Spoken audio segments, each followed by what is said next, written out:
Well, if it all sounds hugely complicated to you, we've brought in Mike Bako. He's the sports editor of dailynational.com and joins us live from New York. Welcome back to the show. Always great to be with you. Don't forget about launch angle, spin rate. We could go on and on and on. So clearly, so much to untangle there. Help us understand, though, how these baseball teams actually use these analytics when it comes to shaping their decision-making.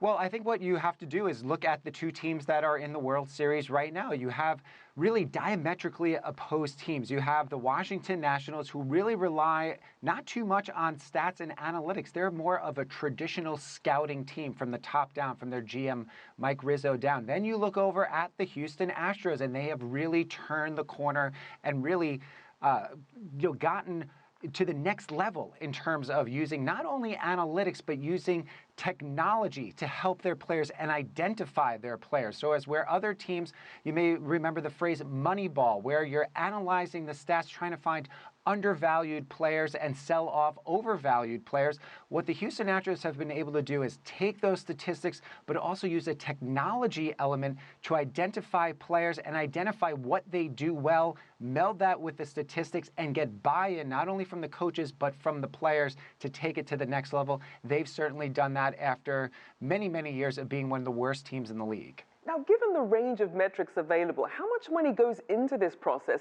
and what does the return on investment look like? Well, the return on investment is being in the World Series. Look at what the Houston Astros have done. In about 2013, they really went all in, not only on statistics and analytics, but on using technology. They were one of the first teams that outfitted all of their minor league affiliates and training centers with special pitch cameras that track the spin of the ball.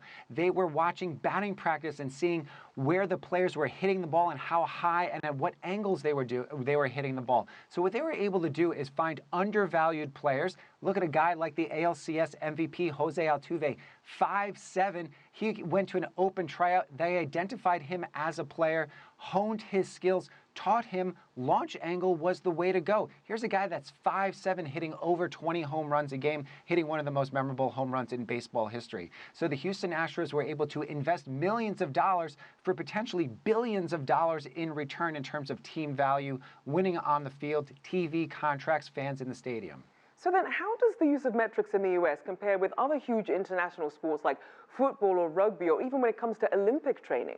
Yeah, absolutely. Now, one of the things that you really have to look at is the American sports are really taking it from a statistical standpoint of watching what's going on the field. There's been some great reporting that's been done by a journalist, Joe Lemire, who's really tracked wearable technology in terms of what are rugby players, how far are they running on specific on the field.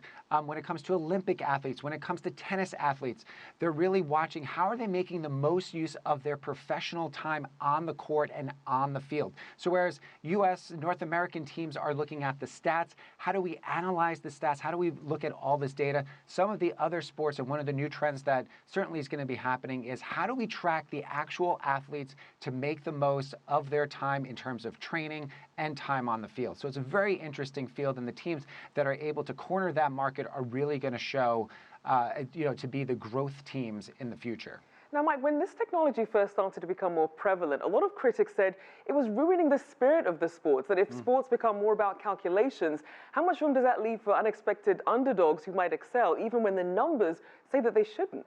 Yeah, well, that's part of the thing. Everyone really has access to the same data in a way. If you look at the NBA, one of the big trends over the last 5 years or so has been teams, the overabundance of shooting three-pointers. 3 is obviously better than 2, but what that has done is really homogenized the game. Whereas in the past, there were certain teams, undersized teams that didn't have as much talent, they would shoot the three-pointer. Now everyone is shooting it. So one of the big things when it comes to stats, not only in basketball with the three-pointer, but in baseball with everyone trying to hit home runs and strikeouts, is if everyone is doing it, then it does not become an advantage for the underdog because everyone's able to do it. And if you look at a team like the Houston Astros or the New York Yankees, the LA Dodgers, teams that have infinite amount of money, if they're using the technology, doesn't really leave much growth space for teams like the Oakland A's, who pioneered Moneyball, certainly the Tampa Bay Rays and other teams of that nature. All right, always good to see you. Mike Bako there, sports editor at dailynational.com.